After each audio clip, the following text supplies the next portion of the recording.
Hello नमस्ते। आज तपाईहरुलाई मैले कसैले नदेखाएको सुरुङ मार्ग देखाउँदै छु। सुरुङ मार्ग भन्नासाथ सबैले नागढुङ्गा नौबिसेको सुरुङ मार्ग सम्झिनुहुन्छ, तर काठमाडौँ भित्र पनि एउटा सुरुङ मार्ग छ। त्यो सुरुङ मार्ग कहाँ छ, के छ, कस्तो अवस्थामा छ तपाईहरुलाई मैले विस्तारमा देखाउँदै छु। भिडियो अन्त्य तक हेर्नु होला। सुरुङ मार्ग हेर्नको लागि हामी बोल्खुबाट त्यसतर्फ लाग्दै छौं।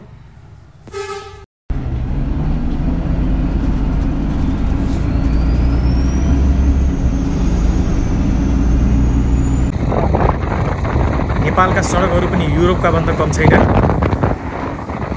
हेर्नुस्, हाम्रा सडकहरू पनि 12 लाइन 14 लाइनका सडकहरू छन्। कुनै समय थियो विदेशमा गएर आहा यस्तो सडक हाम्रो नेपालमा भइदिएको भए कस्तो हुने थियो भनेर सपना देख्ने, कल्पनाका कुरा गर्ने अवस्था थियो। तर अहिले त्यस्तो छैन। विदेशमा जस्ता चिल्ला सडक र फराकिला सडकहरू हाम्रै देशमा पहुँचिरहेको छ। देश बन्दैछ, विकास हुँदैछ। विकास देख्न नचाहनेहरूले देश जलाइरहेका छन्।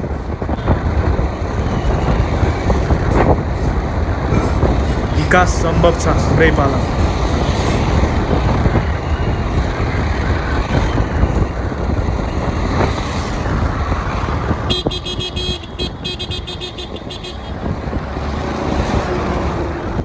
यो नेपाल नै हो, युरोप बनेर नझुक्किनु होला है।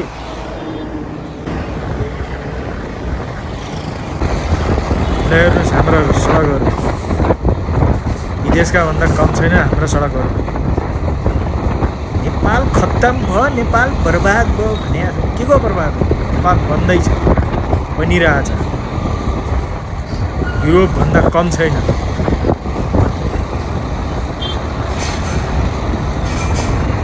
एकपटक नेपालमा आउनुस्, घुम्नुस्, अनि मात्रै थाहा हुन्छ नेपाल कस्तो भयो।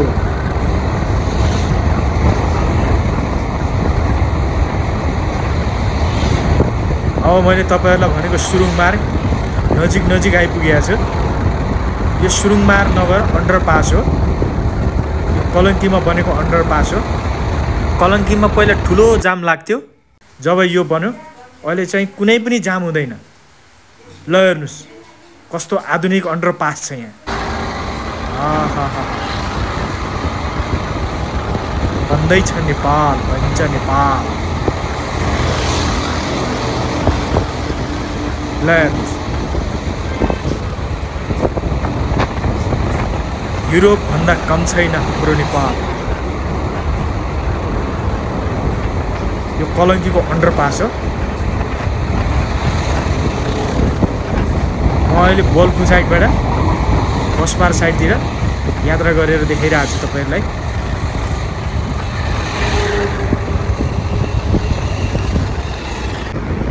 अब तपाईहरुलाई मैले स्वयम्भू साइडबाट बोल्खु साइडतर्फ यात्रा गरेर देखाउँछु। कस्तो छ त कलङ्कीको अन्डरपास, मजाले हेर्नुहोस् है त।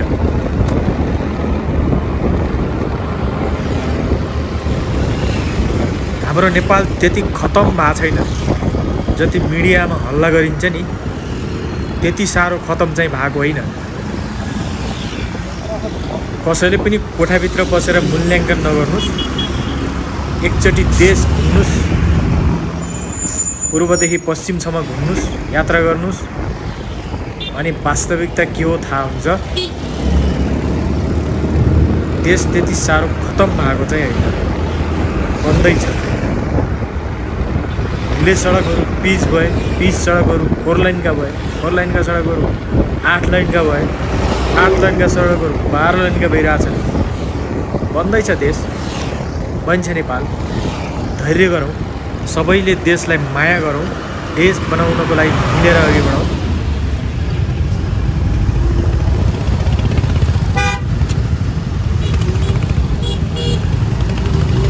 हामी स्वयम्भूबाट अब कलङ्कीको नजिक आइपुगेका छौँ।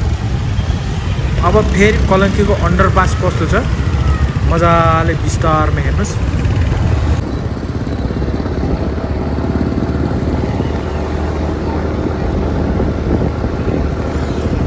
अब सुरु भयो कलङ्कीको अन्डरपास, मजाले हेर्नुस्।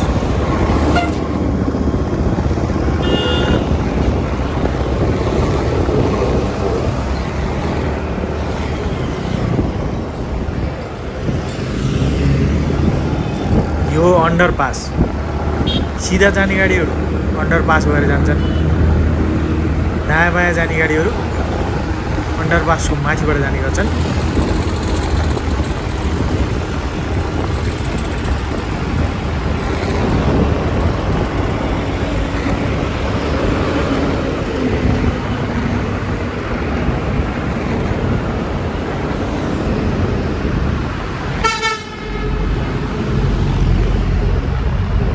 यो हो कलङ्कीको अन्डरपास।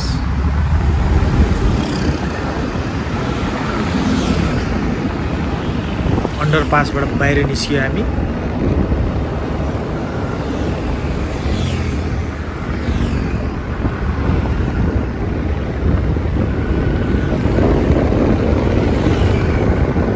यो बोल्खु साइड हो।